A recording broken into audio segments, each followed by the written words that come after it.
Politics. Fuck off. Illegal, according to that foreign law, to produce smoky bacon crisps. Think of it. I want you just for a few seconds to think of your best ever sexual experience. Your best. We will promise to hold pure on your pussy as it claps. You're a miserable pipsqueak of a man, I can't put any more garlic on. I did not. It is untrue. Love it. Hate it. Wish it would die. Want to beat its stupid head in. It's something we cannot escape, with the current political landscape being more polarising than ever, from him, her, him, and this reheating. It's safe to say it's not a fun thing to observe. Wouldn't it be shocking, however, to know that all of this political insanity had already been predicted? Enter the thick of it. No biscuits or anything? But do let me know if you need anything else, Angela. Thanks. Oh! An oddball comedy peeling back the curtain on the political sphere of the early 2000s to the late 2000s, and maybe a bit of the 2010s. Starring Peter Capaldi as the angry Scotsman of number 10 Downing Street, the thick of it takes the wheel of politics and crashes it into a lake. A lake called comedy. I'm sorry, can you stop swearing, please? Okay, I'm really sorry. You won't hear any more swearing from us. You massive gay shite! Fuck off! Shite! Whilst in the current zeitgeist, Capaldi is known for his eccentric, moody, and whimsical take on the Doctor with his 12th incarnation. What happened to me? Well, fucking time travel, yes? Fucking enough. You need to learn to shut your fucking cave. Bend down, pick up any fucking weapon you can, and twat the fuckery out. The thick of it brings a foul-mouthed ringleader, always looking for an angle or a scheme that will benefit him or his boss. Prime Minister, fresh in a hat and dinner jacket. He is able to go on amazing tirades, hurling swear words, colourful metaphors, or threats to anyone who even looks like they deserve it. He is the beating heart of the show. Fucking hang up, haven't you? Fucking hoity-toity. Hey, buddy, fucking... hey. Enough with the curse words, all right? Kiss my sweaty balls, you fat fuck.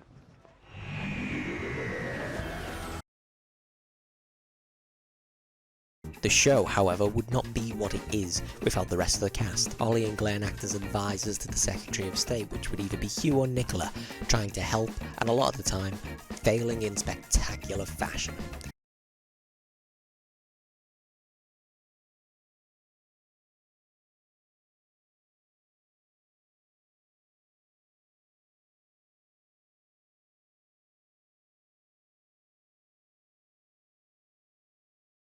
Like a pair of kids, they will suck up or lash out to their boss on a whim, and it's a joy to watch.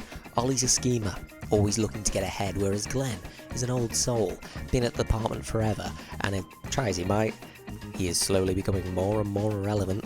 You know, Tom's lot, they're never gonna want me, are they? And fucking Hugh, now he... Jesus Christ, this is all... I am a man! Speaking of irrelevant, Terry Coverley, media management extraordinaire, described as Glenn as utterly useless. She heads up the department's media interaction, and much like everyone else at DOSAC, tries and fails to amazing proportions. She provides a view into the civil service side of the government, no loyalty to the current lot, as the next lot will just sort of come in and she'll remain. Under her is Robin. Poor Robin. The lackey of the office and treated like shit by pretty much everyone. While satire is certainly a position many have been in during their time with the civil service. Have we the same peg? The party's over. Goodbye, Yellow Brick Road. What do you know about Hitler? Well, he had a moustache and he lived over there. Of course, we also have our MPs who head up DOSAC and also supporting MPs. Hugh and Nicola are our heads of DOSAC. Hugh is with us for the first two series in the specials, Rise of the Nutters and Spinners and Losers, which is the second of two standout performances from Capaldi in a night of pure chaos. I don't look so scared, eh? It's going to be alright. I'm being polite, aren't I? Yeah, well, sort of. Well, exactly, so get on it, you fucking hippie, or I will personally have you as a light supper. Okay, how does this sound, right? Hugh is meek, easily swayed, and seems to remain in the role simply out of habit. His performance feels like a man desperately trying to hang on to dignity without realising it walked out the door weeks ago. Great, you're on. Here we go. It's what you do best, mate. Yep.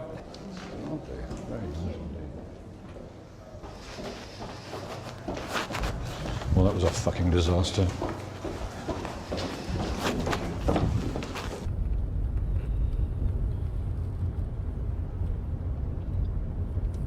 Shut up.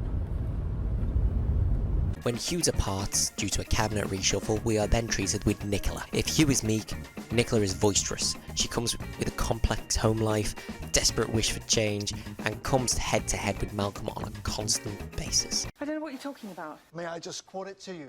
The Prime Minister is the right man for the moment. Yeah, that's what you told me to say. Of the moment, of the moment. I told you to say of the fucking moment. There's a huge difference between me saying to you, Nicola, I would like to go for a lovely walk with you. And Nicola, I would like to make a hat out of your fucking entrails. It's a treat to watch, up until Season 4. Season 4 brings a shake-up. The government we have followed for the past 3 series, the constant gaffes and fuck-ups, are gone.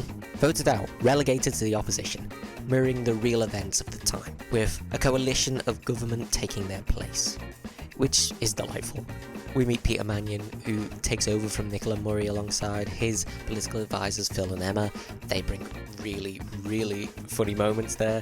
Phil's an idiot and Emma is way too straight-laced.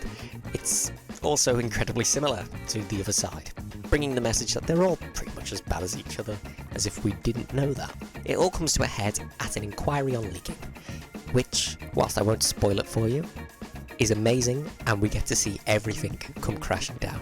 All of our major characters are taken down in spectacular fashion.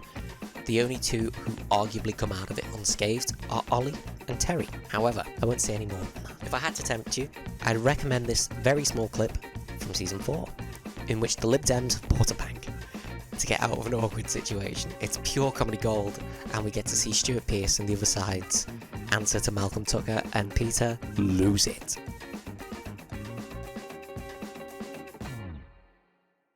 Peter, I have a bit of news that I should probably make you aware of. Yes, I do know, Fergus. A man with an amusing name has died. No, actually, it's that this morning I set up a community bank. What? You did what? You set up a bank? I had a moment of weakness and they exploited it, like Hugh Grant. Yeah, well, we didn't really have much choice because it was all going to piss in a kettle here, so we had to get the Economist out of the way. What are you talking about? What Economist? Well, we were having a preliminary meeting when Phil started to crow. Glenn was having a meltdown. It was getting embarrassing. You bought a bank out of social embarrassment.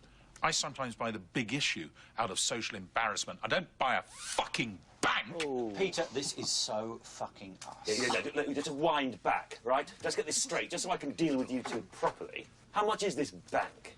Well, $2 billion. Sweet. $2 billion? Tracy Emmett. All right, you don't need to shit yourself about it because we're not buying it. Okay, it's funded by taxes. All right, then. Great, the triple. I'm a nurse killer, a banker, and now I'm raising fucking taxes! Well, you are meant to be the bad cop, so what's our out?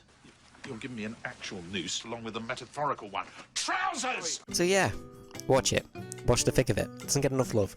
And if you have watched it, let me know what you think of it in the comments.